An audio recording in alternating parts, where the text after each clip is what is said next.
கண்களை மூடி, எங்கள் அன்பின் பரலோக பிதாவே, உம்முடைய பரிசுத்த பிள்ளையாகிய இயேசு கிறிஸ்துக்குள்ளாக வந்து சோத்தரிக்கிறேன். இதனாலே ஆசீர்வதித்து தாரும். இந்த வசனத்தை எங்களுக்கு மறைபொருளை வெளிப்படுத்தி இன்றைக்கு இது பிரயோஜனமுள்ளதாய் மாற்றி தாரும். ஒவ்வொரு பிள்ளைகளோடு பேசும் பரிசுத்த ஆவியானவர் கரத்தில் ஒப்புக் கொடுக்கிறேன். என்னை மறைத்து வெளிப்படும், என் ஆவியாரை இடைப்படுவீராக, இயேசுவின் மூலம் பிதாவே, ஆமேன் ஆமேன். யோவான் எழுதின சுவிசேஷம் 16ஆம் அதிகாரம் 20வது வசனம் வாசிங்க. நான் உங்களுக்கு சொல்கிறேன், நீங்கள் அழுது புலம்புவீர்கள், உலகமோ சந்தோஷப்படும். நீங்கள் துக்கப்படுவீர்கள், ஆனாலும் உங்கள் துக்கம் சந்தோஷமாக மாறும். அல்லேலூயா, அல்லேலூயா. இயேசு நல்லவர். இதனாலே பாருங்க, இந்த வசனத்தை அடிக்கடி தியானம் செஞ்சிருக்கோம். இன்றைக்கு ஆண்டவர் இந்த வசனத்தை என் கண் முன்னாடி காண்பித்தார். இந்த வசனத்தை வாசிக்கும் போது இந்த வசனத்தினுடைய சில காரியங்கள் எப்படி இருந்துச்சுன்னா, அன்னைக்கு இயேசுவை சிலுவையில் அடிக்க போறாங்க. அதுக்கு முன்னாடி ஆண்டவர் இந்த வார்த்தையை பேசிக்கிட்டு இருக்காரு. அப்ப பேசிக்கிட்டு இருக்கும்போது என்ன சொல்றாரு, இந்த வசனத்தை சொல்லும் பொழுது, நீங்க என்ன செய்ய போறீங்க, மெய்யாகவே நான் உங்களுக்கு சொல்லுகிறேன், நீங்க அப்ப ஆண்டவர் சொல்றாரு, நீங்க அழுதுகிட்டு இருப்பீங்க. ஏன் நீங்க அழுது புலம்புவீங்க அப்படின்னா, இயேசு கைது செய்யப்பட போறாரு, சிலுவையில் அறையப்பட போறாரு. அப்ப சீஷர்கள் எல்லாரும் துக்கத்துல மாற்ற போறாங்க. அந்த துக்கம் அவங்களுக்கு வரப்போகுது, ஒரு பயம் இருக்க போகுது. அதனால அவங்க இருதயம் நொறுங்கி போயிருக்கும். இயேசு கைது பண்ணி கொண்டு போறாங்கன்னு உடனே அவங்களுக்கு என்ன வந்துருது, ஒரு பயம் ஆட்டோமேட்டிக்கா அவங்களும். அதனால ஆண்டவர் சொல்றாரு, நீங்க அழுது புலம்புவீங்க. இயேசுவை கைது பண்ணிட்ட உடனே அவங்க என்ன பண்ண முடியும்? அதனால ஆண்டவர் அவங்ககிட்ட சொல்றாரு, நீங்க அழுது புலம்புவீங்க. ரெண்டாவது காரியம், உலகம் என்ன செய்யும், சந்தோஷப்படும். உலகம் யாரு? அங்க இருந்த அதிகாரி, ரோம அதிகாரிகள், அங்கிருந்த அப்பா நல்ல வேலை இவன் ஒளிஞ்சான்டா. இயேசு சிலுவையில் அடிக்கும் போது அங்க இருந்தவங்கெல்லாம் என்ன சொல்லினாங்க, நல்ல வேலை ஒளிஞ்சான்டா. இந்த உலகம் சந்தோஷப்படுது. அங்க பிசாசுக்கும் சந்தோஷமா இருந்திருக்கும். உலகமும் தேவனுடைய திட்டத்தை புரிந்து கொள்ளாத மனிதர்களும் நல்ல வேலை இவன் கடந்து போனான். ஒருவேளை ராஜாவா வந்து அமர்ந்திருந்தா நமக்கு கிடைக்க வேண்டியதெல்லாம் போயிருக்குமோ அப்படின்னு நினைச்சு நிறைய பேர் அவங்க நினைச்சிருப்பாங்க. அதனாலதான் ஆண்டவர் சொல்றாரு, இந்த உலகமோ சந்தோஷப்படும். அடுத்து சொல்லும் போது, உங்கள் துக்கம். மூணாவது சொல்றாரு, முதல் காரியம் சொன்னாரு, நீங்க அழுது புலம்புவீங்க, ஏன்னா என்னை சிலுவையில் அடிக்க போறாங்க. ரெண்டாவது, இந்த உலகம் ரொம்ப சந்தோஷப்படும், என்னை வந்து சிலுவையில் அடிச்சு என்னை முடிக்க போறாங்கன்னு நினைச்சு. மூணாவது காரியம், நான் உங்களை சந்திக்க போறேன் மறுபடியும், அப்ப உங்க துக்கம் சந்தோஷமா மாறும். அல்லேலூயா. அப்ப மூணாவது நாள் கழித்து இயேசு உயிர்த்தெழுந்து சீஷர்களை சந்திக்கும் பொழுது அவங்க இருதயத்துல அவ்வளவு சந்தோஷம் இருந்துச்சு. அவங்க சந்தோஷம் யாராலும் கொடுக்க முடியாத சந்தோஷம் அவங்க இருதயத்தை நிரப்பிற்று. இந்த வசனத்தை அந்த நாட்கள்ல இந்த காரியம் நடந்துச்சு. இதை தியானம் பண்ண உட்காரும் பொழுது கர்த்தர் ஒரு காரியத்தை என்னிடமாய் சொல்லுகிறார். என்னன்னா, இந்த வசனத்தின் அர்த்தம், ஒரு மனுஷனோட இருந்த இயேசு விலகிட்டார்னா, ஒரு மனுஷனோட கூட இருக்கிற இயேசு அவன் கூட இல்லைனா அவன் அழுது புலம்பிக் கொண்டிருப்பான். யாருடைய வாழ்க்கையில கண்ணீர் வருதோ, யாருடைய வாழ்க்கையில் அதிகமாய் போராட்டம் வருதோ, அவன் என்ன செஞ்சிருக்கான், இயேசுவை விட்டு விலகி இருக்கான். விலகி இருக்கிறவன் வாழ்க்கையில தான் ஆண்டவர் சொல்றாரு, அழுது புலம்புகிற மனுஷனுக்கிட்ட நான் தூரமா இருக்கேன்னு அர்த்தம். அப்ப என் வீட்டுல திடீர்னு ஒரு பிரச்சனை வந்துச்சு, நான் கதறி அழுகிறேன்னா, நான் கர்த்தரை விட்டு ரொம்ப தூரம் வந்துட்டேன், அதனால பிரச்சனையில சிக்கி கொண்டேன்னு அர்த்தம். உலகம் சந்தோஷப்படும் ரெண்டாவது காரியம் சொன்னாரு. அப்ப யார் சந்தோஷமா இருப்பா? நம்ம பிரச்சனையில மாட்டிக்கிட்டா எப்படி என் பிசாசு தானே? என்ன நினைப்பான்? நீங்க இயேசு விட்டு வெளியே வந்துட்டீங்க, அதனால அழுது புலம்பிக்கிட்டு இருக்கீங்க, பிரச்சனையில மாட்டிக்கிட்டீங்க, வியாதியில மாட்டிக்கிட்டீங்கன்னு அவனுக்கு தெரிஞ்சிருச்சு. அப்ப அவன் சந்தோஷமா இருப்பானா? இருக்க வேண்டானா? ஆண்டவர் சொல்றாரு, அவனை ஒரு பொருட்டாவே நீ எண்ணாத, அவனை அற்பமா பாரு, அவன் ஒரு ஆளா பார்க்காத. நீ இன்னைக்கு கூப்பிட்டுருக்க, நீ உண்மையா இன்னைக்கு நீ உன் கூட வரணும் நீ விரும்பினேன்னா உங்கள் துக்கம் சந்தோஷமாய் மாறும். நான் இன்னைக்கு உங்க கூட வருவேன், நான் இன்னைக்கு உங்களை சந்திப்பேன், இன்னைக்கு உங்க துக்கம் சந்தோஷமா மாறிடும். இயேசு ஒரு மனுஷனை அவங்க சீஷர்களை திரும்ப சந்திச்ச உடனே அவர் உங்களுக்கு சமாதானம் தான் சொன்னார். இன்னைக்கு இயேசு உங்களை சொல்றாரு, நான் இன்னைக்கு உங்களை சந்திச்சிருந்தேன்னா, இன்னைக்கு உங்க கிட்ட இயேசு வந்திருந்தாருன்னா, இயேசு உங்களை தொட்டிருந்தாருன்னா, இயேசு உங்களோட கூட வர்றாருன்னா, இன்னைக்கு உங்களுக்கு சமாதானம் தான். உங்க துக்கம் என்னவா மாறி இருக்கு தெரியுமா? உன் ஜெபம் கேட்டுச்சு. உன் ஜெபம் கேட்டு உன் வீட்டில் ஒரு அசைவை கர்த்தர் கொண்டு வந்துட்டார். அதை தான் இன்னைக்கு இயேசு சொல்றாரு, இந்த வசனத்துல நீ அறிந்து கொள்ள வேண்டிய விஷயம், அழுது புலம்புறதுக்கு காரணம் அவர் இல்லாம இருக்கும்போது, அவர் இருக்கிறாருன்னு ஒரு நிச்சயம் இருக்கணும். ரெண்டாவது காரியம், இந்த உலகம் சந்தோஷம், பிசாசு இந்த உலக காரியம் எல்லாம் சந்தோஷப்படும். அது நோக்கமே என்னன்னா, இயேசு விட்டு உங்களை பிரிக்கணும். அவருடைய திட்டம், அவனுடைய திட்டத்தை உடைச்சு 3வது நாள் வந்துருவாரு.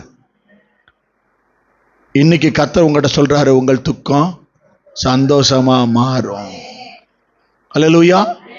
நம்ம வாழ்க்கையில இன்றைக்கு தேவனுடைய பிள்ளைகளா இருக்கிற நமக்கு சில வேளைகளில் துக்கம் வரும் பொழுது, நீங்க கொஞ்சம் அப்பா விட்டு எங்கேயோ வந்துட்டீங்க, எங்கேயோ விட்டுட்டேன், எங்கேயோ நான் அப்பாவை தேடாம விட்டுட்டேன், நான் திரும்ப ஓடணும்னு நீங்க யோசிச்சுட்டு அவர்கிட்ட நெருங்க ஆரம்பிங்க.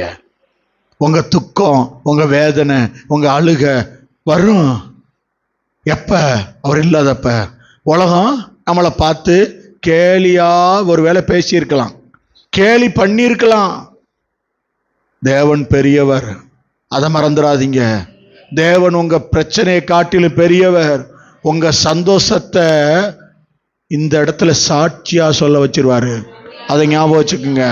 உங்க சந்தோஷத்தை இங்க சொல்லி கண்ணீரோட உங்க சாட்சியை சொல்ல வச்சிருவாரு. அவ்வளவு வல்லமையில தகப்பனவர். கிறிஸ்துவ வாழ்க்கையில துக்கம் நிரந்தரம் மட்டும் நினைச்சிடாதீங்க.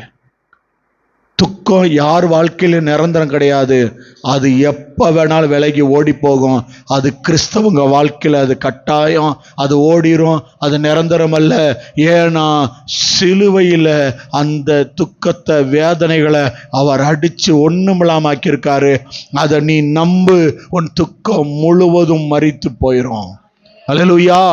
நீ கிறிஸ்துவோட உயிர்த்தெழுந்த மகிழ்ச்சியை கர்த்தர் உன் வாழ்க்கையில கொடுத்துருவாரு. விசுவாசிக்கிறீங்களா? அப்ப உங்க மகிழ்ச்சியை எப்படி ஆண்டவர் ஒரு வசனத்தின் மூலமா உங்ககிட்ட அதை விளக்கி அழகா கொடுக்க போறாரு. உங்கள் துக்கம், அந்த சந்தோஷத்தை பத்தி பார்க்க போறீங்க. சங்கீதம் 37வது சங்கீதம் 4வது வசனம், கர்த்தரிடத்தில் மனமகிழ்ச்சியாயிரு, அவர் உன் இருதயத்தின் வேண்டுதல்களை எல்லாம் உனக்கு அருள செய்வார். உன் துக்கம் சந்தோஷமா மாறுன்னு அப்பா சொல்லிட்டாரு. அப்ப எதெல்லாம் உனக்கு வேதனையா இருக்கோ அதை சந்தோஷமா ஏசப்பா மாத்தி கொடுக்க போறாரு. ஆமென். அப்படி சொல்லிட்டு ஆண்டவர் ஒரு காரியத்தை, இந்த வசனத்தை காண்பிக்கிறாரு. என்னன்னா, நீ எங்க மனமகிழ்ச்சியை தேடணும்னா அவர்கிட்ட வந்துரு. உன் சந்தோஷத்தை எந்த மனுஷனிடத்திலையும், எந்த பொருளிடத்திலையும், எந்த பணத்தினிடத்திலையும் தேடாத, இயேசுவின் இடத்துல தேட வந்துரு. அல்லேலூயா. கர்த்தரிடத்துல மனமகிழ்ச்சியா இரு. அப்படியே எப்படிங்க கர்த்தரிடத்துல நான் மனமகிழ்ச்சியா இருக்கிறது? ஏற்கனவே நான் துக்கத்துல இருந்து சந்தோஷத்தை தேடி வந்திருக்கேன். நான் எப்படி அந்த மனமகிழ்ச்சியை தேடுறது? எந்தெந்த இடத்துல நமக்கு இதுவரைக்கும் ஆறுதல் கிடைச்சிக்கிட்டு இருந்துச்சோ யாருக்கிட்ட போய் சொல்லி நம்மளை தேற்றி கொண்டோமோ அந்த உறவை ஏசா மாத்துங்க. நீங்க இயேசுவா மாத்திட்டீங்கன்னா, அந்த உறவு உங்க இயேசுவாயிட்டார்னா உங்க சந்தோஷம் எப்படி வரும் தெரியுமா? இப்ப ஆராதிக்கும் போது ஒரு பிரச்சனை இறங்குச்சு பாருங்க, அப்ப உன் இருதயமும் அவர் இருதயம் ஒன்னாச்சு பாரு, அப்ப இறங்குச்சு அந்த சந்தோஷம். அந்த சந்தோஷத்தை உன் இருதயத்துல வச்சுட்டாரு. நீங்க சந்தேகப்படாம இருந்தா நீங்க அந்த அந்த சந்தோஷத்தை பார்ப்பீங்க. அந்த சந்தோஷம் உங்களை சந்திக்க போகுது. தேவனோடு கூட நீங்க அந்த உறவை கூட்டி அவரோட கூட நெருங்கிட்டீங்கன்னா சந்தேகமே இல்லை, உங்க சந்தோஷம் உங்க பிரசன்னத்துக்குள்ள கர்த்தர் கொண்டு வந்து வச்சிருவாரு. தேவ பிரசன்னத்தை வாஞ்சித்து தேடுங்க. ஆலயத்தில் வந்த உடனே தேவ பிரசனம் கிடைக்கும். ஆண்டவரே உடைய பிரசனத்தை எனக்கு ஊத்துங்க, உங்க வல்லமையை உங்க அபிஷேகத்தை ஊத்துங்கன்னு வாஞ்சித்து தேடுங்க. அது வந்துருச்சுன்னா அவர்கிட்ட நீங்க போறீங்கன்னு அர்த்தம். உங்களை அவர் சந்திக்க போறாரு. உங்க இருதயமும் அவர் இருதயம் ஒன்னாக போகுது. உங்க உங்க உங்க உங்க துக்கத்தை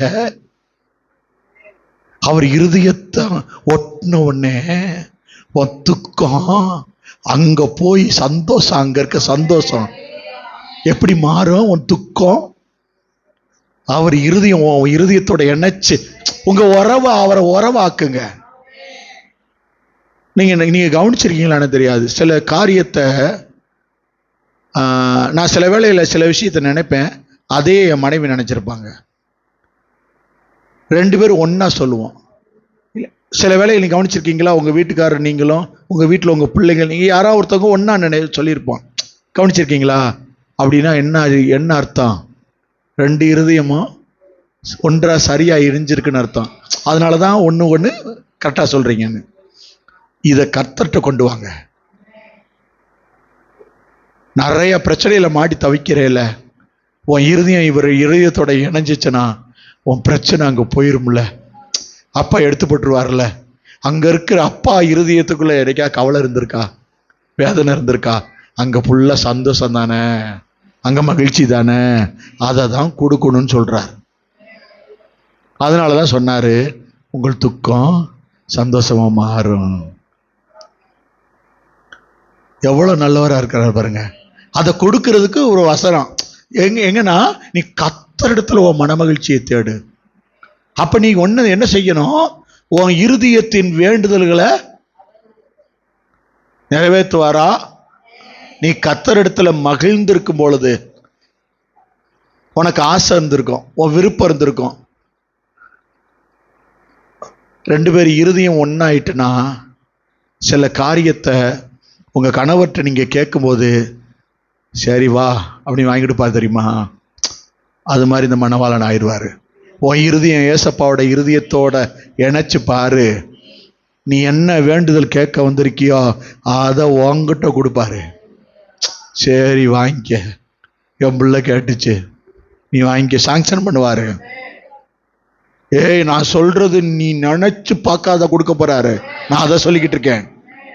நீ அளவு போடாத, உன் அளவை தாண்டி நடத்த போறாரு. அவர் அதை சொல்லிக்கிட்டு இருக்காரு, நான் அதை சொல்லிக்கிட்டு இருக்கேன் உன்கிட்ட. கர்த்தர் என்கிட்ட சொல்றதே அதுதான். நான் உன் அளவை தாண்டி உன்னை நடத்த போகிறேன். அல்லேலூயா. உன் அளவுக்கு மிகுதியாய் கர்த்தர் உனக்கு அருளை செய்ய போகிறார். அவர் சொல்றாரு, உன் இருதயத்தின் வேண்டுதல் என்னன்னு அப்படி கொண்டு வந்தா அவர் சித்தமும் உன் சித்தமும் ஒன்னா இணைஞ்சிருமா. சரி, இப்ப இணைஞ்ச உடனே அவர் சொல்றாரு, அப்பொழுது உன் விருப்பங்களை நிறைவேற்றுவார். ஏன்னா உன் இருதயம் அவர் இருதயத்தோட இணைஞ்சு அவருக்கு ஒத்து போகும் பொழுது அதை நிறைவேற்றுவார். அதுக்கு முக்கியமான ஒரு காரியத்தை கர்த்தர் ஒரு விஷயத்தை செய்வாரு. என்ன தெரியுமா? இனி கர்த்தரிடத்துல போகும்பொழுது நீ இணைஞ்ச உடனே அவர்கிட்ட உன் பிரச்சனைகளை எல்லாத்தையும் நீ சொல்லிக்கிட்டே இருக்கணும். எப்படி? இந்த சங்கீதத்தில் உள்ள கர்த்தரிடத்துல மனமகிழ்ச்சியா நான் வந்துட்டேன்ப்பா நீங்க சொன்னபடி, இப்ப என் இருதயத்தின் வேண்டுதல்ல நீங்க தாங்கடாடின்னு நீங்க பேசணும். கேட்பீங்களா?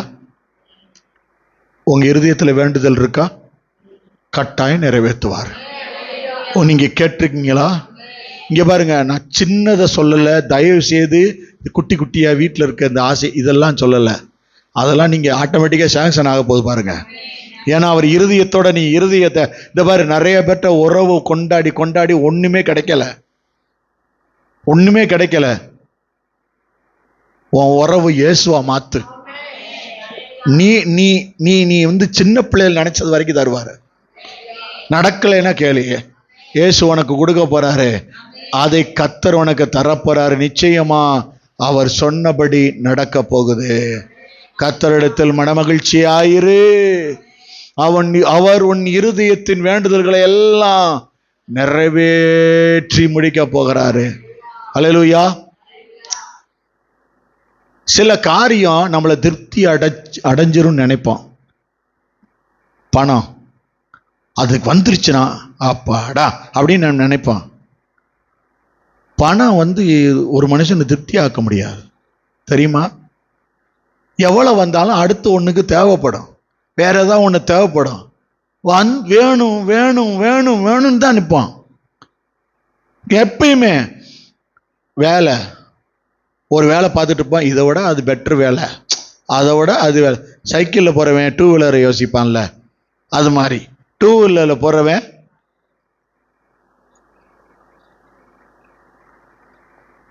ஒவ்வொருத்தையும் ஒவ்வொன்றும் யோசிப்பான்ல. காரில் போறவன் அதை விட பெட்ரு கார்லாம் இல்லை, ஒரு 8 லட்சத்தில் போறவன் 15 லட்சத்தை யோசிப்பான், 50 லட்சத்தை யோசிப்பான், 1 கோடி ரூபா காரை யோசிப்பான். அவர் இந்த காரை வச்சிருக்காரு, அதே மாதிரி காரை நானும் வாங்க யோசிப்பான்ல. திருப்தியாக கொடுக்கும், அடுத்து அடுத்து எதையோ ஒன்று கொண்டுகிட்டே இருக்கும். ஆனால் நீ தேவனோட வைக்கிற உறவு மட்டும் உனக்கு திருப்தியை கொடுக்கும். என்ன தெரியுமா?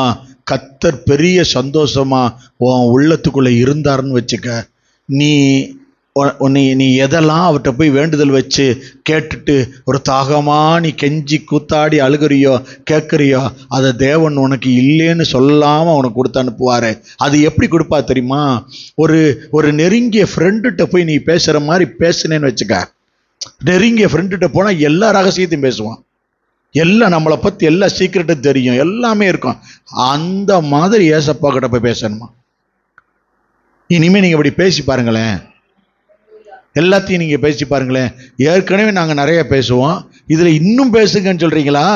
இருங்க, ஏசப்பா என்ன மகளே உனக்கு வேணும் டக்குன்னு சொல்லு அப்படின்னு சொல்ற அளவுக்கு நாங்க பேசுறோம். உண்மையாவே ஆண்டவரத்துல நீங்க இப்படி பேசுறீங்கன்னா, ஒரு நண்பன்கிட்ட பேசுறது போல சந்தோஷமா உங்க ஃப்ரெண்டுகிட்ட போனோடனே உங்க ஃப்ரெண்டுக்கு எப்படிலாம் பிடிக்குமோ, நீங்க யாரையா நேசிச்சீங்கன்னா அவங்களுக்கு எது பிடிக்கும், என்ன பேசுனா, எந்த டாபிக் பேசினா பிடிக்கும்னு, இந்த ஃப்ரெண்டுகிட்ட என்ன டாபிக் பேசினா பிடிக்கும் நீங்க நினைக்கிறீங்க, அப்படி பேசி பாருங்க ஏசப்பாவை.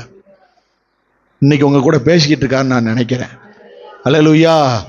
ஆண்டவர் அதை தான் தேடுறாரு. நீ அந்த இதை எப்படி தெரிஞ்சுக்கலாம்னா, நீ ஜெபத்துல போய் உட்காந்து இந்த சங்கீதத்தை, இந்த வசனத்தை எடுத்துக்கிட்டு, நான் உங்க மன விருப்பத்தை, என் மன விருப்பத்தை நீங்க நிறைவேற்றுவீங்க, நான் உங்கள்கிட்ட மனமகிழ்ச்சியா இருப்பேன், நான் இனிமே உங்களோட தான் சந்தோஷத்தை தேடுவேன், எனக்கு நீங்க தான் சந்தோஷத்தை தரணும்னு நீங்க அவங்ககிட்ட போய் நில்லுங்களேன். அதை கொடுப்பாரு உங்க இருதயத்துக்குள்ள. உங்க வேலையில கிடைக்காதது, உங்க பணத்துல கிடைக்காதது, உங்க உறவுல கிடைக்காதது இயேசு கொடுப்பாரு. நெருங்கி பழகி பாருங்க, கர்த்தர் உங்களுக்கு கொடுக்குறாரு. சில இதெல்லாம் அப்படியே இந்த பிரச்சனை வரும்போது நீங்க என்ன செய்வீங்க? இது வரைக்கும் உங்களுக்கு நான் ஒரு கேள்வியா கேட்கிறேன். உங்கள்கிட்ட ஒரு பிரச்சனை வந்துச்சு, கவலை வந்துருச்சு. அந்த கவலை நீங்க என்ன செய்வீங்க? அழுதுகிட்டு தானே இருப்பீங்க, வேற ஏதாவது செய்வீங்களா? ஏசப்பா சொல்றாரு, என் இறுதியும் உன் இறுதியும் இணைஞ்சு அந்த பிரச்சனையை நான் மாற்ற நினைச்சேன்னா நீ என்னை துதிச்சு பாடு. உள்ள போய் உட்காந்து அந்த பாட்டை அப்ப எடுத்து, என்னை நோக்கி கூப்பிடு என்றீரே, நான் உங்களை நோக்கி கூப்பிடுறேன்ப்பா, எனக்கு உதவி செய்ய, இறக்கம் செய்யுங்கன்னு சொல்லி கேட்டு பாரேன். அவர் உன் மன விருப்பத்தை நிச்சயமா நிறைவேற்றுவாரு. அல்லேலூயா. உன் இருதயத்தின் வேண்டுதலை எப்படி மாற்ற போறாருன்னா, அது மனமகிழ்ச்சியா மாறப்போகுது. கர்த்தர் நீ விரும்புகிற காரியத்தை கர்த்தர் கிட்ட போயிட்டேனா காரியம் மாறுதலா அமையும். எப்படி மாற்றுவார் தெரியுமா? ஆசை அவர் ஆசையா மாறிடும். நிறைய கேட்டு வந்து நிற்கிறேன், என் புள்ள சக்சஸ் பண்ணி ஜெயிக்கணும்னு. இப்போ அவர்கிட்ட போய் நின்னேன்னா நிறைய பேர் இந்த கூகுள்கிட்ட கேட்குற மாதிரி கேட்பாங்க, 500க்கு 500 அடிக்கணுமா. ஏசுநாதரை போய் அவர் கூகுள் மாதிரி அவர் நினச்சிக்கிட்டு எனக்கு 500க்கு 500 அடிக்கிற மாதிரி சொல்லித்தாயேன் அப்படின்னு. அவரே உனக்கே நியாயம் இல்லையா மகளேன்னு கேட்பாரு. ஜெயிக்கணும்னு கேளு, போய் 500க்கு 500 என்னையா அது. கர்த்தர் என்ன சொல்றா தெரியுமா, உனக்கு நான் அந்த ஆசையை நிறைவேற்றணும், உனக்கு நான் அதை கொடுக்கணும் அப்படின்னா நீ ஒன்று செய்யணும். முன்னாடி அந்த அந்த ஆண்டவர்கிட்ட போய் உட்காந்து துதிச்சு பாடி கண்ணீர் சிந்தி ஒப்பு கொடுத்து அவர்கிட்ட போய் அப்படியே நின்று என் விருப்பம் நீங்க தான் இல்லை. நம்ம ரொம்ப விட்டுருப்போம். நீங்கள் நல்லா யோசிச்சு பாருங்களேன், ஆண்டவரை போய் யாருமே கேட்டிருக்க மாட்டோம். நீங்கள் எனக்கு வேணும் ஆண்டவரே, நீங்கள் எனக்கு போதும், உங்கள் பிரசனம் வந்தால் எனக்கு எல்லாமே போகுது கிடைக்கும், உங்கள் பிரசனத்துக்குள்ளே நான் இருக்கணும், நான் அதுக்குள்ளே மறைஞ்சிக்கணும், நீங்கள் என் கூட இருந்தீங்கன்னா எனக்கு எல்லாமே கிடைக்கும். நம்ம கேட்டதெல்லாம் நான் விட்டுருப்போம். கொஞ்சம் கேட்டு பாருங்களேன். இன்னைக்கு அவர் ஒருவேளை இன்னைக்கு நீ என்னை கேட்கணும்னு அப்படின்னு அப்படியே அவர் நினச்சிட்டு கொண்டு சொல்கிறாரோ என்னவோ, இது வரைக்கும் என்னை நீ கேட்டா நீ என்னை விட்டுட்டேல, என்னை கேளு மகளே. இன்னைக்கு அவர் அவன்கிட்ட நிற்கிறாரு, நீ கொஞ்சம் கேட்டு பாரு. எத்தனையோ காரியத்தில் சந்தோஷத்தை தேடிக்கிட்டே இருக்க. சில பேர் குடிக்கிறதுல சந்தோஷம் தேடுவாங்க, சில பேர் புகை பிடிக்கிறதுல, அதுக்கப்புறம் அவங்களுக்கு கொஞ்ச நேரத்துக்கு அப்புறம் அது எவ்வளோ நேரம் அந்த இது நிற்கிதோ அது வரைக்கும் தானே, அதோடைய தன்மை இறங்கினோடனே அப்புறம் ஒன்றுமெல்லாம் போயிடும்ல. உன் ஆசையை முதல்ல என்ன செய்வார் தெரியுமா, சுத்திகரிப்பார். அவர்கிட்ட போனோடனே உன் ஆசையை பிரித்து பார்த்து எது உன்னை நஷ்டப்படுத்த உன்னை காயப்படுத்துமோ அதை விளக்குவார். தெரியுமா, அப்பாவோட டியூட்டி என்ன செய்வார், உன் இருதயம் அவர் இருதயம் உன்னை உன் பாடலை பாடி நீ துதிச்சு அவரோட இணைஞ்சு அவரோட போய் கண்ணி சிந்தி ஆட்டோடனே முதல்ல அந்த ஆசையை குறித்ததான விளக்கத்தை அவங்க கூட கொடுப்பாரு. முதல்ல என்ன கேட்பீங்க தெரியுமா, நிறைய டப்பு பணம் வேணும் ஆண்டவரையும் கேட்பீங்க. எதுக்கு, அது வாங்கணும், இது வாங்கணும், வீடு வாங்கணும், கார் வாங்கணும். நான் சொல்கிறது நல்லா கவனித்து பார்த்துக்கிட்டே வாங்களேன். இப்படி கேட்பீங்க. உங்களை சுத்திகரித்து உங்களை பிரித்து அவர் ரெடி பண்ணிட்ட உடனே நீங்கள் என்ன கேட்பீங்க தெரியுமா, ஆண்டவரே உங்கள் ஊழியத்துக்கு நிறைய கொடுக்கணும் ஆண்டவரேன்னு கேட்பீங்க. எத்தனை பேர் கவனிச்சிருக்கீங்க அதை, எனக்கு நிறைய கிடைக்கணும், நான் நிறைய கொடுக்கணும். அப்படி வந்துருச்சுன்னா உங்கள் இருதயம் அவருடைய இருதயத்தை இணைஞ்சிருக்கு. ஏன்னா அவர் இருதயம் எப்படி இருக்கு தெரியுமா, ஊழியம் வளரணும்னு இருக்கும். அவர் உள்ளத்தில் அப்படி இருக்கும். இன்னைக்கு நீங்கள் நல்லா யோசிச்சு பாருங்க. ஒவ்வொரு வாரமும் ஒவ்வொரு மாதமும் இந்த மாதிரி கூட்டம் நடக்கும்போது உணவு கொடுக்கறதுக்கு நான் பிரயாசம் எடுத்துகிட்டு இருப்பேன். இன்னைக்கு கர்த்தர் ஒரு குடும்பத்தை ஏற்படுத்தி அவங்க உணவு கொடுக்க கர்த்தர் கொண்டு வந்துட்டாரு. அப்படின்னா என்னாச்சு, அந்த குடும்பம் அவர் இருதயத்தோட இணைக்கப்பட்டு அவங்க இப்போ என்னமா மாறிட்டாங்க, தேவ ராஜ்யத்தை கட்ட உள்ள நுழைஞ்சிட்டாங்க. அவங்களுக்கு நிறைய ஜெபிக்கணும். நம்ம பிசாசு அவங்கள விலை தள்ளிடக்கூடாது, அவங்கள எந்த சேதம் படுத்தக்கூடாது. ஏன்னா கர்த்தருடைய ஊழியத்தை தாங்க ஆரம்பிச்சிட்டாங்க. கர்த்தர் அவர்களை மென்மேலும் ஆசீர்வதிக்கணும், அவங்க அறுவடையை பார்க்கணும். என்னன்னா இப்ப அவங்கள பிரிச்சு கர்த்தர் அவங்க இருதயத்தில் அறிஞ்சு இப்ப என்ன செய்யறாங்க, கிடைச்சதில் கர்த்தருக்கு கொடுத்துடணும்னு நினைக்க வச்சிட்டார். இதுதாங்க கர்த்தர் தேவ சித்தம். எனக்கு பணம் வேணும் கேட்டவங்கெல்லாம் தேவ ராஜ்யத்துக்குன்னு உழைக்கிறவங்க. நான் ஒரு காலம் அப்படி இருந்திருக்கேனே, ஆண்டவர் பார்த்திருக்கார். அது வாங்கணும், இது வாங்கி சாப்பிடணும், அப்படி வாங்கணும், நல்லா உழைப்பேன். அப்புறம் கொஞ்ச நாள் கழிச்சு என்னென்ன எனக்கு உள்ள ஆண்டவரை நான் ரட்சிப்புக்குள்ள வந்த பிறகு ஆண்டவரை ஏற்றுக்கொண்ட பிறகு என்ன நினைச்சேன்னா, ஏசப்பா ஆலயம் கட்டுறதுக்கு கொடுக்கணும். எனக்கு வாஞ்சியும் தாகமும் அப்படி ஆசையா இருக்கும். சாப்பிடாம கொண்டு வந்து அந்த காசை கொண்டு வந்து எங்க பாஸ்டர்கிட்ட கொடுத்துட்டு வருவேன், ஆலயத்துக்கு தேவையானது செய்யுங்கன்னு. அதனாலதான் எங்க அப்பா என்னை கேட்காம நிரப்பியிருக்காரு. எனக்கு உண்மையாவே நான் விசுவாசிக்கிறேன். என்ன தெரியுமா, நீங்க வேற எந்த வழியிலையும் மேன்மையான ஆசீர்வாதத்தை ருசிக்க முடியாது. அவர் சொன்னதை கீழ்ப்படிஞ்சா மட்டும்தான் அவர்கிட்ட வாங்க முடியும். கொடுத்தா கடனே எண்ணுவாராம், வாங்கினதை திரும்ப கொடுப்பாராம். உன்கிட்ட வாங்கிட்டு சும்மா மாசம் தசமபாகத்தை வாங்கிட்டு உன்னை சும்மா அனுப்ப மாட்டாரு. ஞாபகம் வச்சுக்கோங்க, குறிச்சுக்குங்க. நீங்க அறுவடைய அள்ளுற வரைக்கும் கர்த்தர் காத்திருப்பார். எப்படா திரும்ப கொடுப்போன்னு உட்காந்துருப்பாரு. அவ்வளவு உண்மையானவர், நேர்மையானவர் நம்முடைய ஆண்டவர்.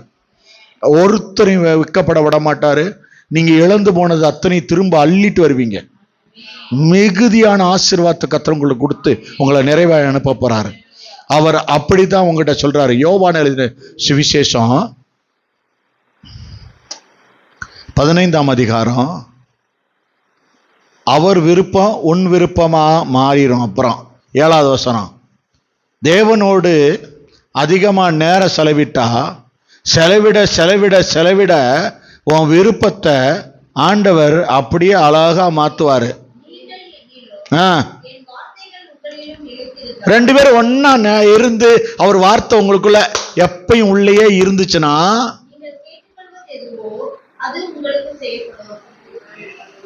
இருக்கீங்களா? அப்பா நீ ஏசப்பாட ஒட்டி இருந்தேன்னா போதுயா. நீ நிறைய அழுதுட்டயா, நீ கேட்டதெல்லாம் கொடுக்குறேன்றாரியா, மிகுதியா தரேன்றாரு. நீ என்ன செய்யணும்னா ஒண்ணு என் கூட இருன்றாரு. ஏன் இன்னைக்கு கூட இருக்கணும்னு தெரியல. ஏன்னா நிறைய பேரோட நம்ம இருக்கோம். இயேசுவோட நேரம் செலவிடுறத விட அநேக மனிதர்களோட நம்ம நேரம் நிறைய செலவிடுறோம்.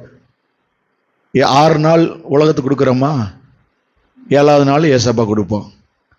அந்த 2 மணி நேரம் கொடுக்கறதுலையும் அரை மணி நேரம் கழிச்சு தான் வருவோம். மீதம் இருக்கிறதுல ஷார்ப்பா விடணும்னு நினைப்போம்.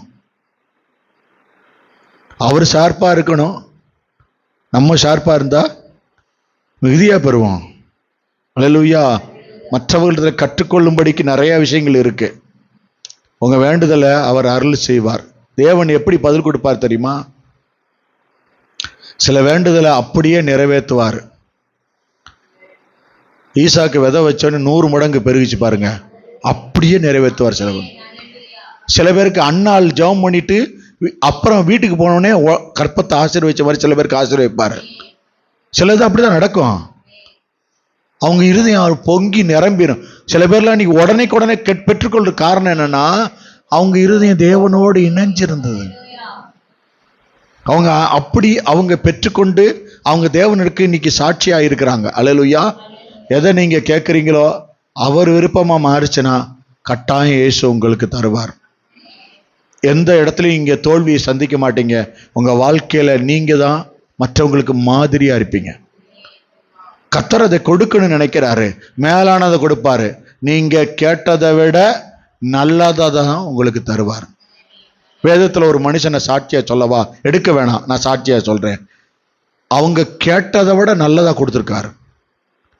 சாலமோன் ஞானத்தை கேட்டாரு. நீ கேளாத ஐஸ்வர்யத்தையும் உனக்கு சேர்த்து தர. நீங்க அவரை போய் கேட்டீங்கன்னா, நான் எப்படி இந்த உலகத்துல நான் எப்படி நடந்துக்கணும், நான் எப்படி உங்களுக்கு சாட்சியா இருக்கணும், நான் உங்க பிள்ளையா நிக்கணும், என்னை நீங்க மாத்துங்க, நான் உங்களோட இருக்கணும் அப்படின்னு நீங்க கேட்டீங்கன்னா, நீங்க கேளாத ஐஸ்வர்யத்தை கர்த்தர் ஆட்டோமேட்டிக்கா கொடுப்பாரு. நீங்க கேட்கவே தேவையில்லை. அவர் பிள்ளைய அவர் எப்பயுமே தரித்திரனா வைக்கவே மாட்டார். அது தெரியுமா உங்களுக்கு? உங்களை மேன்மையான ஐஸ்வர்யவானா உயர்த்தி வைப்பார். இன்னைக்கு உங்களோட பேசி கொண்டிருக்கிறான்னு நான் விசுவாசிக்கிறேன். கர்த்தர் சகலத்தை நிறைவேற்ற வல்லவராய் இருக்கிறாரு. சாலமோன் கேட்காத ஞானத்தை கர்த்தர் கேட்ட ஞானத்தை விட கேளாத ஐஸ்வர்யத்தை தான் அவர் மிகுதியா கொடுத்தாராம். மனதை மாற்றுவாரு. சில நேரத்துல நீ கேட்டதை உனக்கு நல்லதா கெட்டதான்னு புரிய வைப்பாரு. நீ கேட்டிருக்கிறதுல ஏன் எனக்கு மட்டும் தாமதம், நீ கேட்டிருக்கிறதுல என்ன நல்லது கெட்டதுன்றத உனக்கு புரிய வைப்பார். அப்புறம் உன் இருதயத்துல பிலிப்பியர் 4:4 அதிகாரத்துல 6வது வசனம் 7வது வசனம் சொல்லுதுல, எல்லாவற்றையும் தேவனுக்கு தெரியப்படுத்துங்க, ஜெபத்திலையும் ஸ்தோத்திரத்துல வேண்டுதலையும் தெரியப்படுத்துங்கன்னு எழுதியிருக்குல்ல. அது மாதிரி ஆண்டவர் என்ன செய்வாங்கன்னா, எல்லாத்தையும் அவர்கிட்ட நீங்க தெரியப்படுத்த ஆரம்பிச்சிட்டீங்கன்னா உங்க இருதயத்துல கர்த்தர் என்ன காரியத்துல சமாதானத்தை கொடுத்து உங்களுக்கு அது நன்மையா நடத்தணும்னு அவர் நடத்திடுவார். அவர் கொடுத்த உடனே எல்லா புத்திக்கும் மேலான தேவ சமாதானம் ஆத்திரம்.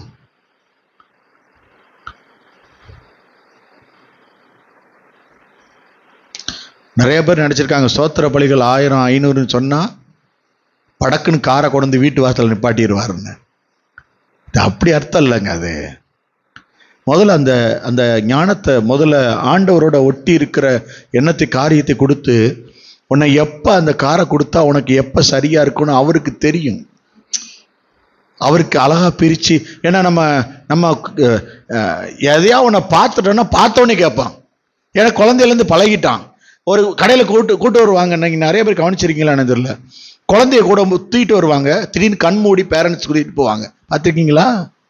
ஏன்னா பார்த்ததெல்லாம் கேட்பாங்க. முட்டாயை கேட்பாங்க, காரை கேட்பாங்க. திடீர்னு பார்த்த உடனே அவ்வளோ பெரிய சைக்கிள் இருக்கும், இதை வாங்கி கொடு நிற்பாங்க. அதனால பேரண்ட்ஸ் என்ன செய்வாங்க, குழந்தைய தூக்கி அங்கிட்டு திருப்பி இப்படியே கூட்டிகிட்டே போயிடுவாங்க. அதோ பாரு அப்படின்னு திடீர்னு திரும்பி பார்க்க அப்படி நடத்தி கூட்டி போயிடுவாங்க. ஆனா அவர் இப்படி செய்யறவர் இல்ல. முதல்ல உனக்கு புரிய வச்சிருவாரு. சரி, இப்ப கார் உனக்கு கேட்கற, ரைட் தர்றேன். இப்ப காரை எடுத்துட்டு நீ ஆபீஸ் போற அளவுக்கு உனக்கு என்ன வேலை இருக்கு கார்லன்னு கேட்பாரு. டெய்லி கார் எடுத்துட்டு போறியான்னு கேட்பாரு. எத்தனை கிலோமீட்டர் காரில் போறேன்னு கேட்பாரு. கார் எடுத்துட்டு ஆபீஸ் போற அளவுக்கு ஒன்றும் இல்லை, வீட்டில் தான் சோறாக்கிட்டு இருக்கேன், எதுக்கு உனக்கு காரு? என்னைக்கோ ஒரு நாளைக்கு நான் கார் தருவேன். உனக்கு எப்ப அது தேவைப்பட்டுக்கிட்டே இருக்கோ அப்ப நான் கார் தருவேன். நான் தரும்போது உனக்கு எல்லாமே சந்தோஷமா இருக்கும். உனக்கு பகுத்து முதல்ல புரிய வச்சிருவாரு. காலையில காரை வாங்கி வீட்டு வாசல் நிப்பாட்டிட்டு நம்ம எங்கேயாவது போய் ஒரு 100 ரூபா 500 ரூபா 1000 ரூபாய்க்கு இல்லை ஒரு 10,000 ரூபாய்க்கு போய் வேலைக்கு பார்த்துட்டு இருப்பான். பெட்ரோல் போட்டாவே 1000 ரூபாய்க்கு தான், 500 ரூபாய்க்கெல்லாம் போட்டால் மேலே எங்கேயும் பார்ப்பாங்க. நம்ம எப்படி இருக்க முடியும்? யோசிக்க முடியும்? அதனால கர்த்தருக்கு அவருக்கு தெரியும். உனக்கு பகுத்து எரிஞ்சு உன்னை புரிஞ்சு கர்த்தர் என்ன செய்வார் தெரியுமா? உனக்கு எப்ப அது கிடைக்கணுமோ அப்ப கிடைக்கும்போது அதோடைய அர்த்தத்தை புரிய வச்சிருவாரு. உனக்கு தர்றேன், ஆனா அது நிமித்தம் நீ கஷ்டம் உனக்கு வந்துடக்கூடாதுன்னு நினைச்சு தான் அதை செய்வார். வெளியே வேற எதுலையுமே அவர் நோக்கம் கிடையாது. என் பிள்ளைய நான் கொடுக்காம இருக்கக்கூடாது அந்த நோக்கம் கிடையாது. நீ அதனால கஷ்டப்பட்டுறக்கூடாது. அல்லேலூயா. கஷ்டம் வரக்கூடாது என்பதுக்கு தான். பாருங்க, இந்த வசனம் இருக்குல்ல, சங்கீதம் 37:4, அந்த வசனத்தை தாவீது சொல்லும் போது நீங்க அந்த கவனிச்சிங்கன்னா, அந்த சங்கீதத்தை வாசிச்சு பார்த்தீங்கன்னா, கஷ்டத்தில் இருக்கும்போது அந்த சங்கீதத்தை பாடியிருக்காரு. வேதனையா இருக்கும்போது, கவலையா இருக்கும்போது அவர் சங்கீதத்தை பாடி ஏசப்பா துதிச்சிருக்காரு. காரணம் என்னன்னா, அதனாலதான் அவர் இருதயம் இணைக்கப்பட்டதுனால அவர் எங்க இருந்தாலும் கவலைப்படலை.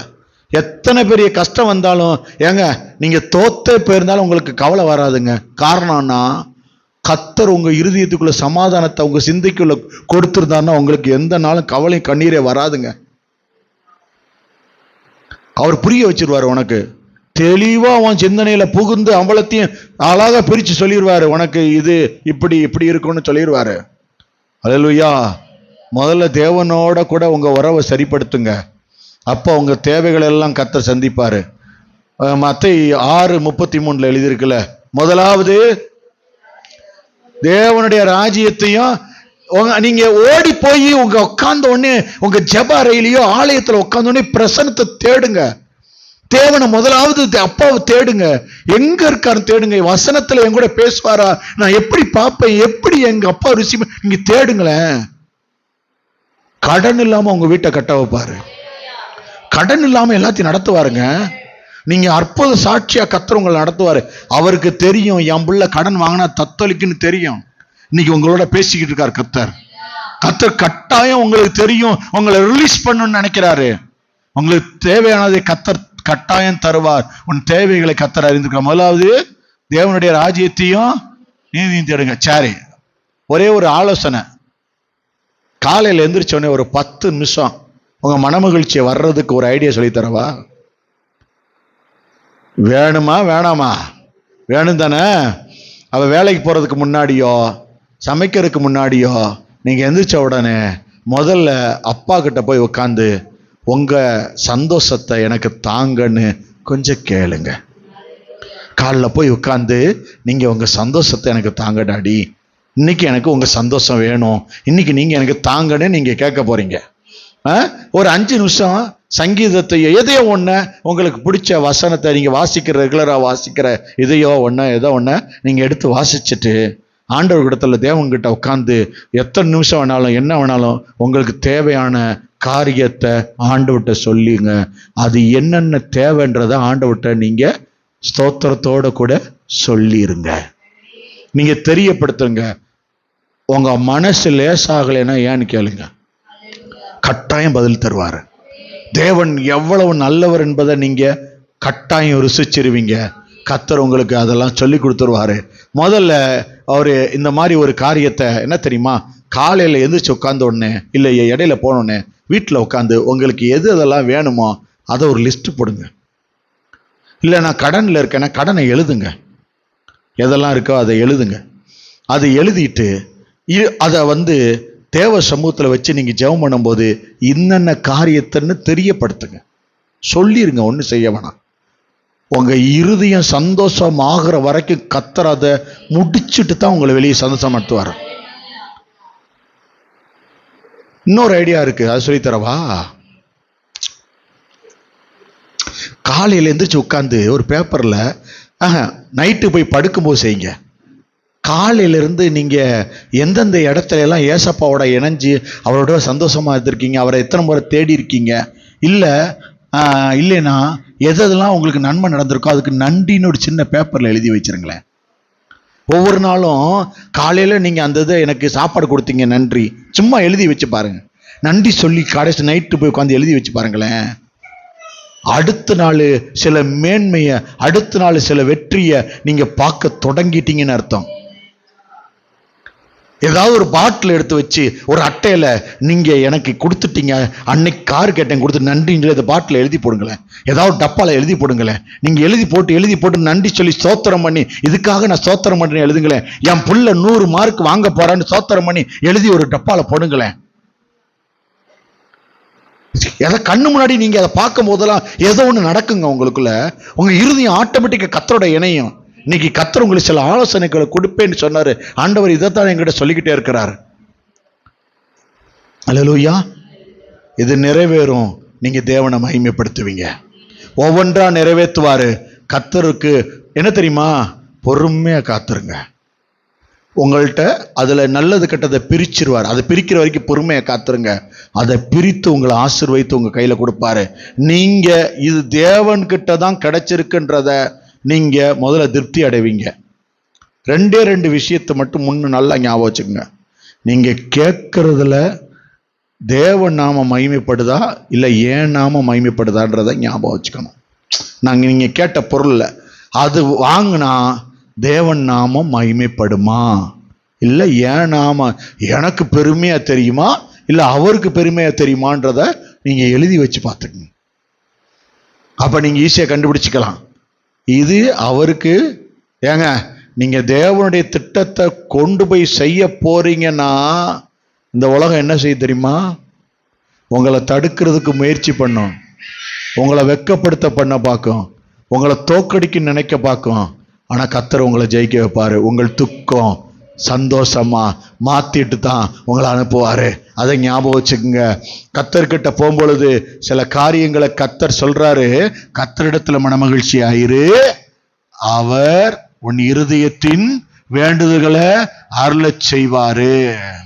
கடைக்கு போறீங்க, உங்க அப்பா கடை வச்சிருக்காருன்னு வச்சுக்கோங்க. இஷ்டத்துக்கு நீங்க எடுத்து சாப்பிட முடியுமா? அது வியாபாரம் பண்ணி 10 ரூபா லாபம் கிடைச்சாதான் நம்ம சாப்பிட முடியும். இல்லை உங்க அப்பா கடைக்கே கூட்டிட்டு போறாரு, கூட்டிட்டு போனோடனே எனக்கு அது வாங்கி கொடுங்க இதை வாங்கி கொடுங்க, ஐயே என்னன்னு உங்க அப்பா கூட்டிட்டு போகும்போது உங்களை விட எங்களுக்கு வேற என்னப்பா இருக்குன்னு சொல்லி பாருங்களேன். அவர் உள்ள சந்தோஷம் ஆயிடுச்சுன்னா ஆட்டோமேட்டிக்கா அவரே கூட்டிட்டு போய் சாக்லேட் அவரே வாங்கி கொடுத்துருவாரு. நிறைய பேருக்கு நமக்கு தெரியல, வள்ளுன்னு விழுந்து அப்பாவை அம்மாவை வீட்டில் இருக்க எல்லாரையும் புருஷனை மனைவியை வள்ளுன்னு விழுந்த எப்படி வீட்டில் காரியம் சாதிக்க முடியும்? பொறுமையா உட்காந்து பேசி அதை இதையும் சொன்னா பிடிச்சிருக்கு அப்படி இருக்கு இப்படி இருக்கு சொன்னாதாங்க நடக்கும். அல்லேலூயா. அப்படி சொன்னா தானேங்க அவரு நீங்க கேட்கறதுக்கு முன்னாடியே அந்த சந்தோஷத்தோட சந்தோஷமா மிட்டாயும் வாங்கி கொடுத்துருவாரு. சிரிச்சுக்கிட்டே இல்லை வாங்கிட்டு போகலாம். வேணுங்கிற சாரீஸை இப்போ இதை பர்ச்சேஸ் பண்ணுறதுக்கெல்லாம் சில விஷயம் இருக்குங்க. அழகா வாங்கணும். என்ன வாங்கி கொடுக்க மாட்டியா? இப்படி இருந்தால் எப்படிங்க அவர்? இதெல்லாம் எளிய முறையா, எளிய முறையில் வாங்கிக்கிறது. எப்படியா வாங்கிக்கிறது? அல்லேலூயா. தேவன் நம்முடைய அப்பானா நீங்கள் வாங்கும் பொழுது அவருக்கு சந்தோஷமா இருக்கணும். உங்கள்கிட்ட அவர் கொடுக்கும் பொழுது என் பிள்ளைக்கு கொடுக்குறேன்னு அவருக்கு சந்தோஷமா இருக்கணுங்க. எத்தனை பேர் சிலதெல்லாம் நினைச்சு ரொம்ப நாள் வரைக்கும் ஏசப்பாக்கு நன்றி சொல்லியிருக்கீங்க. நாளா ஏசியை கொடுத்த உடனே பார்க்குறப்பெல்லாம், இன்வெர்டர் கொடுத்த உடனே பார்க்குறப்பெல்லாம் நான் பார்த்து அப்பாவுக்கு நன்றி சொல்லி சில நேரம் அழுதுருக்கேன். உலகமே இருட்டா இருக்கும், என் வீட்டை வெளிச்சமா வச்சிருப்பாரு, நான் அழுவேன் அப்பாட்ட. எத்தனை நாள் அங்கே இருட்டுக்குள்ள கடந்திருக்கோம். ஜில்லுன்னு போய் படுக்கும்போது அவ்வளோ உடம்பு வள்ளி முறிச்செடுக்கும். போய் படுத்த உடனே அப்படியே அசந்து போய்ப்போம்ல. எங்கள் அப்பனை கும்பிட்டுட்டு தான் படுக்கணும். எவ்வளோ நேரம் உட்காந்து ஜெபம் பண்ணாலும் ஆகாது, பத்தாது. நான் நல்லா இருக்கணும்னு அவர் நினைச்சிருக்காருல்ல, நான் இன்னும் அவரை தேடுனா என்னை இன்னும் நல்லா தானே வச்சுக்குவாரு அப்படி நினைப்பேன். நீங்க நல்லா இருக்கணுங்க, இன்னும் நிறைய வாங்கணுங்க, நிறைய ஆசீர்வாதத்தை பெறணும். ஏசப்பா அதை நினைக்கிறாரு. நீங்க இப்ப இருக்கிறத விட இன்னும் மிகுதியா நீங்க பெறணும். அதை நான் உங்கள்கிட்ட அதை நான் நினைக்கிறேன். நீங்க இந்த காலையில் எழுந்த உடனே செய்யக்கூடிய அந்த சந்தோஷத்தை ஏசப்பாட்ட வாங்கிட்டீங்கன்னா, நீங்க இந்த ஒரு ஐஃபைல் அடிப்பாங்கல்ல, அது மாதிரி எப்பயுமே கொண்டாடுறவங்களா இருப்பீங்க. ஜாலியா அப்பாட்ட காலில் எந்திரிச்சு போன கையை உயர்த்தி நின்னீங்கன்னா, அவர் ஒரு தடவை அடிச்சிட்டாருன்னா முடிஞ்சிருச்சு. அவர் சந்தோஷம் உங்கள்கிட்ட வந்துருச்சுன்னு அர்த்தம். என் பிள்ளை டெய்லி வந்துருச்சு. டெய்லி நேரத்தை ஃபிக்ஸ் பண்ணுங்க. அதே நேரத்தில் ஷார்ப்பாக போய் உட்காருங்க. ஒரு நாள் உங்கள் கை அவர் கையோட அடிக்கும், உங்கள் கையில் தெரிய ஆரம்பிக்கும். அவர் அடித்தவொடனே ஸ்டார்ட் ஆயிடுச்சு உங்கள் ஆசீர்வாதத்தின் நாள். எல்லாமே தொடங்கிருச்சு. அதுல இருந்து நீங்க என்ன கேட்டாலும் கர்த்தர் உங்க கையில கொடுப்பாரு. அது உங்களுக்கு தேவையானதா இருக்கும், நல்லதா இருக்கும். நீங்க நன்றி சொல்ற பாடலை ரெடி பண்ணிக்கிட்டு தான் நிக்கணும். அவ்வளவு பாடல் பாடி துதிக்கிற நிலைமை கொண்டு வந்துருவாரு கர்த்தர். உங்க ஆசைய எல்லாத்தையும் உங்க ஜெபத்திலே கர்த்தர் கொடுத்து உங்களை நடத்துவாரு. உங்களுக்கு இப்ப ஐபோன் வேணும் அப்படின்னு நீங்க நினைச்சு போய் நிக்கிறீங்க. உங்களுக்கு எப்போ தேவை இருக்குன்றது அவருக்கு தெரியும்ல. ஐஃபோனை வாங்கிட்டு வச்சு என்ன செய்வீங்க? ஃபோன் பண்ணி, ஆளா இருக்கீங்களா, நாங்கள் இங்கே இதைத்தானே சொல்லுவேன். சாதா ஃபோனில் வராத ஆளோ, ஐஃபோனில் என்னெல்லாம் செய்ய முடியுமோ அதெல்லாம் தெரியணும்ல. இப்போ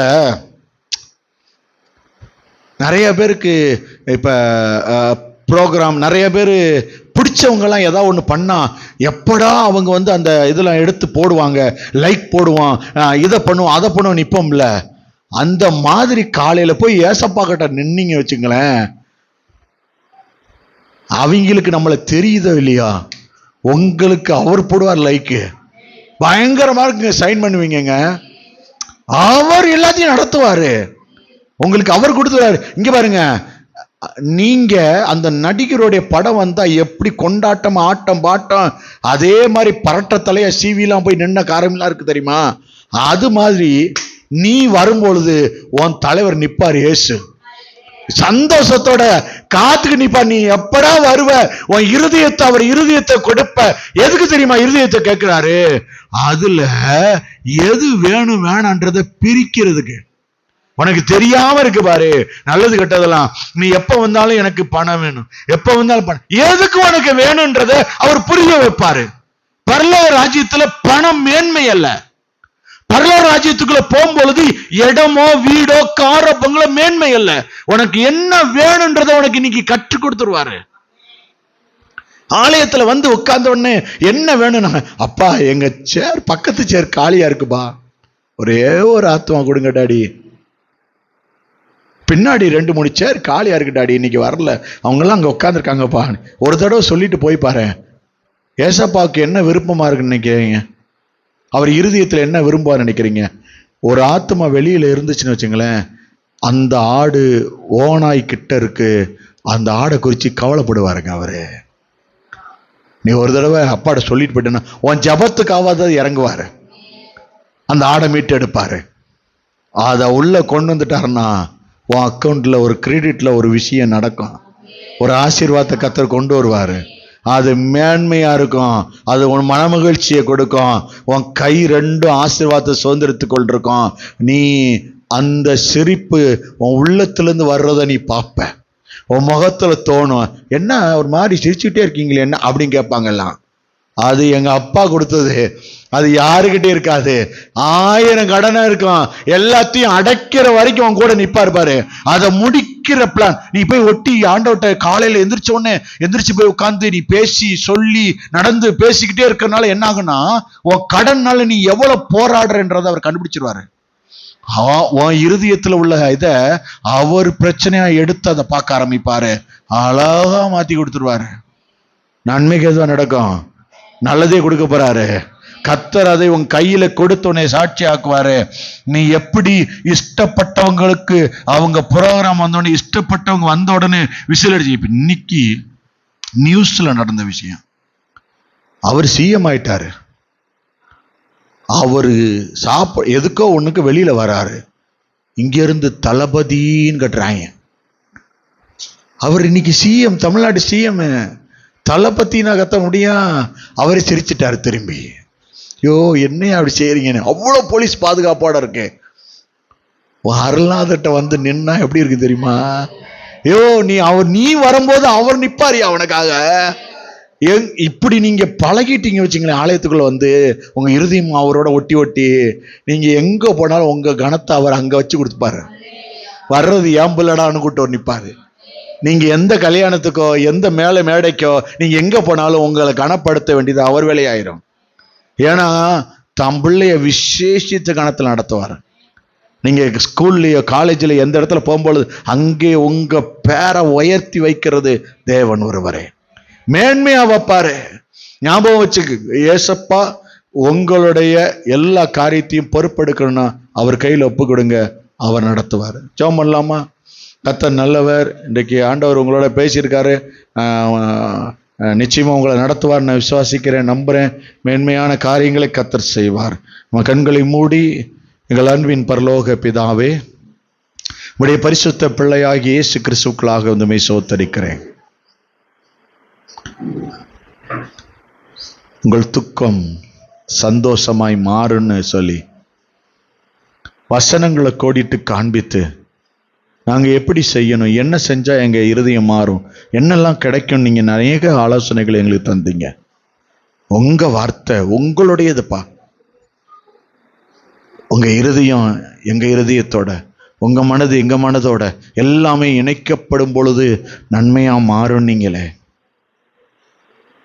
இன்றைக்கு வந்த ஒவ்வொரு பிள்ளைகளுடைய வாழ்க்கையிலையும் அப்படிப்பட்ட நல்லது நடக்கட்டும், அப்படிப்பட்ட நன்மை நடக்கட்டும்.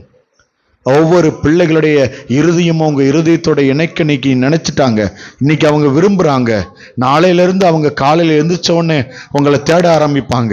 எங்க அப்பாவோட எல்லாத்தையும் சொல்லுவேன், என் கஷ்டத்தை ஷேர் பண்ணுவேன், நான் அவரோட அன்பா இருப்பேன், அவர்கிட்ட மட்டும்தான் ஃப்ரெண்ட்ஸா இருப்பேன், அவர் தான் என் உறவாய் இருப்பேன், என் உறவெல்லாம் கட் பண்ணிட்டு இயேசுதான் என் உறவுன்னு வந்து நிக்க போறேன், அவர் எனக்கு எல்லாத்தையும் தருவாரு நம்பிக்கையோட இன்னைக்கு வந்த ஒவ்வொரு பிள்ளைகளையும், நாளைக்கு மனுஷகுமாரனுடைய நாள். நீங்க இன்று இரவு பிள்ளைக்கு தேடி நாளைக்கு காலையில அதிகாலையில எங்க அப்பாட்ட வந்து என் பிரச்சனையை வச்சுட்டு நீ கவலைப்பட மாட்டேன்னு நாளைக்கு ஆராதனைக்கு வரும்பொழுது, ஆலயத்துக்குள்ள வரும்பொழுது இந்த பிள்ளைகளுடைய வாழ்க்கையெல்லாம் மாறட்டும். இருதயத்துல இதுவரைக்கும் காணாத சந்தோஷம், அவங்க பிரச்சனைக்கெல்லாம் நல்ல தீர்வு, அவங்களுக்கு ஒரு நல்ல முடிவு, நல்ல ஆலோசனை கொடுத்து அவங்களை நீங்க வழிநடத்துங்க. உங்க கரத்துல நான் ஒப்பு கொடுக்கிறேன். பிள்ளைகள் ஒவ்வொருவரும் அநேக காரியங்களை ஜெபமா வச்சிருக்காங்க, வேண்டுதலா விண்ணப்பங்களா வச்சிருக்காங்க. அதெல்லாம் நிறைவேற்றி கொடுத்து பிள்ளைகளை சாட்சியாக்குங்க. வரக்கூடிய நாட்களில் மேன்மையான சாட்சிகளாய் பிள்ளைகள் சொல்லத்தக்கதாக மாறட்டும். உம்முடைய கரத்துல ஒப்பு கொடுக்கிறேன். இயேசுவின் வல்லமையில் நாமத்தில் பிதாவே, ஆமென். எல்லாரும்